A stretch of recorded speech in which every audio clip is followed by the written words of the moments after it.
નમસ્કાર મિત્રો, કેમ છો? મજામાં?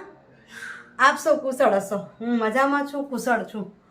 પણ પરિસ્થિતિ કેવી કે સવારથી સાંજ સુધી કપડાં પહેરાઈ ગયા તો પહેરાઈ ગયા, નહીં તો નાઇટીમાં આખો દિવસ નીકળી જાય છે. સતત આનંદ સાથેની દોડધામ છે. શું કહેવાય, મોજ સાથેનો થકાવટ છે. થાક લાગે છે પણ એની ખુશી અપાર છે. ચાલો ઉપર આવી હતી, થોડુંક કીધું સાંકડું કરી આવું. ઉપર જઈ તો નીચે રહી જાય, નીચે કરી તો ઉપર રહી જાય, એવું કામ છે. હમણાં દ્રષ્ટિને શું બનાવે છે નીચે જોઈએ, જમવા માટેનું થોડીક તૈયારી કરાવી. ત્યાં સુધી બબુ ઊંઘ કાટા કરતી હશે તો એને તેડીએ, ને પછી જે થાય તે વિડીયો ઘણા દિવસથી થયો નથી, કરીએ થોડો થોડો. તો પાસ્તા બના, એક બાજુ પાસ્તાની તૈયારી ચાલુ છે મહેમાન, અને મહેમાનમાં છે એવા કે જે નાના મહેમાન, મતલબ પાસ્તા ખાવા જેવા. મોનાની બેન આવી છે, માસી અને બીજા પણ છે, ને ઝટપટ થઈ જાય અને થોડુંક ફેન્સી પણ હોય ખાવાની, એવું શું હોય તો એ છે આપણા પાસ્તા. તો આજ પણ બનાવવાના છે દિશાનોના પાસ્તા. તો પાસ્તા બના, એક બાજુ પાસ્તાની તૈયારી ચાલુ છે અને એક બાજુ ચટણીની પણ તૈયારી ચાલુ છે. ચટણી પીસાઈ ગઈ, હમણાં જ ફટાફટ વઘાર દઈશું. બનાવશું આપણે દિશાનોના પાસ્તા. હેલ્ધી પણ છે, ટેસ્ટી પણ છે, ઝીરો ફેટ, કોલેસ્ટ્રોલ અને મેંદો તો બિલકુલ નથી, સૂજીથી બનેલા છે. એટલે હંમેશા આપણે કીધું છે જલ્દી બની જાય. તો હવે આપણે આજે બનાવશું આજે દિશાનોના પાસ્તા. તો ઝટપટ આપણા જુઓ પાસ્તા થઈ ગયા છે રેડી, એકદમ સરસ મસ્ત ગ્રેવીવાળા ફૂલ દિશાનો મેક્રોની પાસ્તા. ચટણી થઈ ગઈ છે તો ચટણી પેલી વઘાર લઈશ. હવે ચટણીના વઘાર માટે હું દિશાનોનું ઓલિવ ઓઇલ વાપરીશ, જે બિલકુલ એના અંદર કોઈ જાતનું ખાવાનું બનાવવાનો ટેસ્ટ ચેન્જ ન થાય અને કોઈ જાતની સુગંધ ના હોય અને કોઈ જાતનું ફ્લેવર ના હોય અંદર. બિલકુલ ટ્રાઈંગ માટે પણ વપરાય અને સોતે કરવા માટે પણ વપરાય. તો આપણે પેનમાં 2 ચમચી જેટલું આપણે ઓલિવ ઓઇલ લઈ લઈશું ને હવે આનાથી આપણે વઘાર કરશું આપણી ચટણીનો. તો જો સરસ થઈ ગઈ ચટણી તૈયાર. પેકિંગ ચાલુ હોય, એ જ પાસ્તા બની ગયા. હવે પાછું પાછા બચ્ચે એને પેકિંગ તો કરવા પડશે. હા, નવી ટ્રીક. પ્લાસ્ટિકની થેલીને આ રીતે પેકિંગ કરવું. પાસ્તા બની ગયા. હવે આને સેજ ગેસ પર તપાઈ ચીપકાવી દીધું એમ ને. સેજ આ પાણીવાળો હાથ કરવાનો એટલે હાથમાં તમારે ચીપકે નહીં, નહીં તો ચટકી જાય. એર ટાઈટ થઈ જાય. જુઓ હવા છે ને ભરાણી અંદર દેખાય છે. સરસ એર ટાઈટ થઈ ગઈ તૈયાર. હા, દ્રષ્ટિ શું નાસી કરે ને ત્યાં વાતાવરણ ઠંડુ ઘણું રહે એટલે ત્યાં પેકિંગ ના કરે બગડે ઘણું, એટલે શીખી ઘણું ગઈ છે ત્યાં કઈ રીતે પેક કરવું ને. સરસ એર ટાઈટ થઈ જાય. વાહ. તો મિત્રો જેમ તેમ જમવાનું પત્યું એવું કામ છે. પાસ્તા બને ને ખીચડી બને ને મોનું જેવું બને ને મારા જેવું બને ને, પણ એ જમવાનો વિડીયો બને એમાં તો આજે કરીશ પછી ના કરી શકે.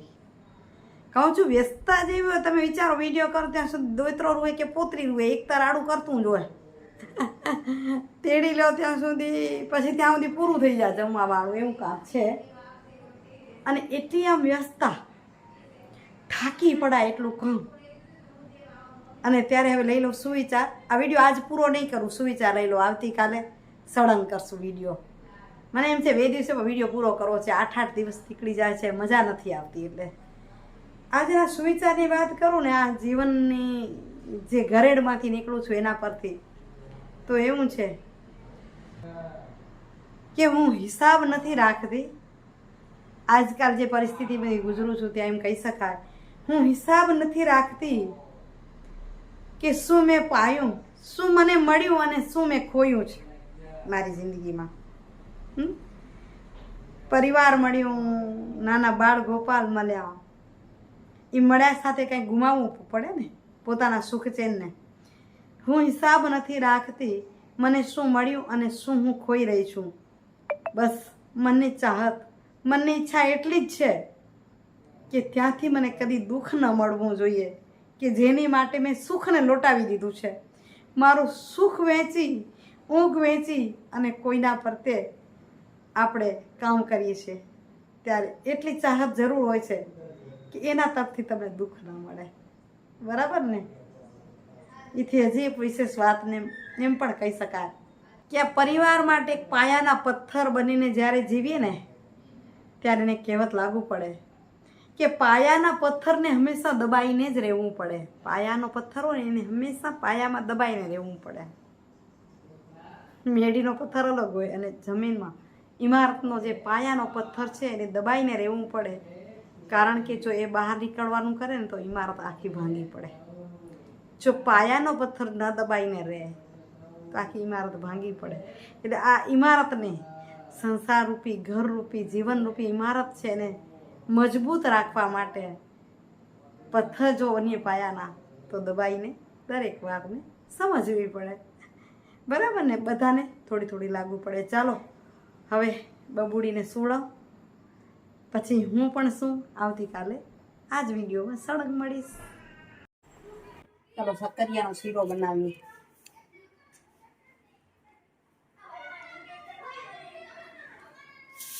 છોલી ને ઝીણા ઝીણા સુધારી લઉં.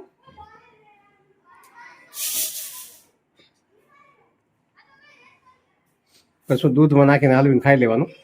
ના ના હું જરાક ઝીણો શીખું તો ખમણીમાં ખમાય પણ ખમણીમાં મહેનત નથી કરતી. અને ઝીણા ઝીણા સુધાર નાખું. બતાવું પ્રોસેસ અમે. શીરો કયો કે દૂધ પાક કયો કે એનો દૂધ નાખીને દૂધ પાક કહેવાય. છાશ નાખો તો છાશ પાક કહેવાય.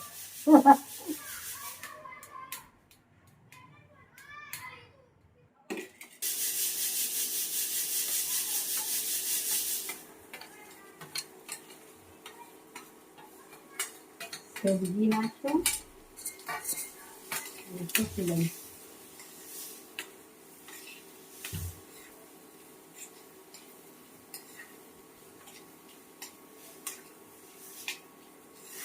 એકાદ મિનિટ માટે ચલાવશો તો બાફેલા છે એટલે.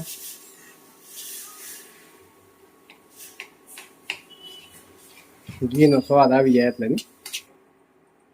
શેકાઈ ગયો. છીણીને પકાવી શકાય તો હું તો જાડા જાડા કટકા રાખી શકું. અને એમાં હમણાં તાજું દૂધ આવ્યું છે.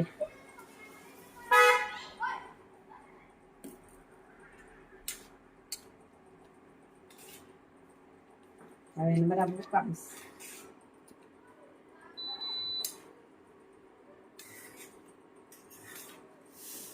જો આપણે શેકવા માંડ્યા ત્યારે ઘી નહોતું દેખાતું, બધું દૂધ નાખ્યું એટલે ઉપર તરવા માંડી ગયું. ઘીની તર થઈ ગયું. મોટી ચમચી જેટલું ઘી હતું થવા દઈશું એટલે બરાબર દૂધને લઈ લે સકરિયા. હવે એની અંદર નાખી દઈશ સાકર. હું તો આ ઝીણી કણી વાળી જે મિશ્રી આવે ને એ વાપરીએ છીએ અને પછી નાખીએ જે પ્રમાણે તમને મીઠાશ જોઈએ એ પ્રમાણે ખાંડ કે સાકર. ઘણા ગોળ નાખે પણ દૂધમાં વિરોધ આહાર થઈ જાય એટલે ગોળ ન નાખે ખાંડ સાથે. થોડીક વાર હજી ચડાવશું. અને હલવાની જેમ ખાવું હોય તો થોડુંક જાડું થાય ત્યાં સુધી હલાવવાનું ચડાવવાનું. દૂધ બળી જાય ત્યાં સુધી. નહીં તો પછી અમે તો ખીર ટાઈપનું ખાશું. થોડીક વાર જો ચડી જવા આવી ઘટ થવા આવી છે એની અંદર થોડોક નાખી દઈશું એલચી પાવડર. તો આની ફ્લેવર પણ સારી આવે અને પેટ માટે પણ હલકું થઈ જાય. પચવાનું હલકું થઈ જાય એલચી હોય ને તો હજી આને 2 મિનિટ સુધી આમ ચડવા દઈશ.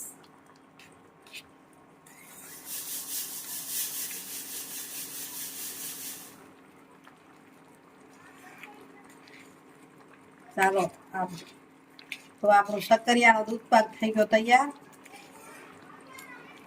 ગેસ સગડી કરી દઈએ બંધ અને થોડોક ઠંડો થવા દઈએ. ગરમા ગરમ થોડીક ઓછી મજા આવે. થોડો ઠંડો થશે ને એ સારો લાગશે. જો સક્કરિયાની ખીર કયો, શીરો કયો, દૂધપાક કયો, જે કયો એ મીઠાઈ સક્કરિયાની ઠંડી થઈ ગઈ એટલે જો ઘટ પણ થઈ ગઈ. હવે આપણે આ કટોરામાં નાખી અને કપૂર સૌ. તમને પણ ખાવી હોય તો આવી જાઓ. આવું મસ્ત ફૂડ છે. જોઈને એમ થાય છે મજા આવશે. ખીર જેવી લાગશે, ખીર જેવી. બસ આ જમી લઈ પણ વિડીયોનું એન્ડિંગ કરી નાખું છું. કાલે મળીશ બીજા સરસ મજાના વિડીયો સાથે. આશા રાખું છું આપને આ વિડીયો ગમ્યો છે. ગમ્યો તો લાઈક શેર કરજો. ભગવાનની કૃપા થાય તો કાલે વિડીયો પડે એવી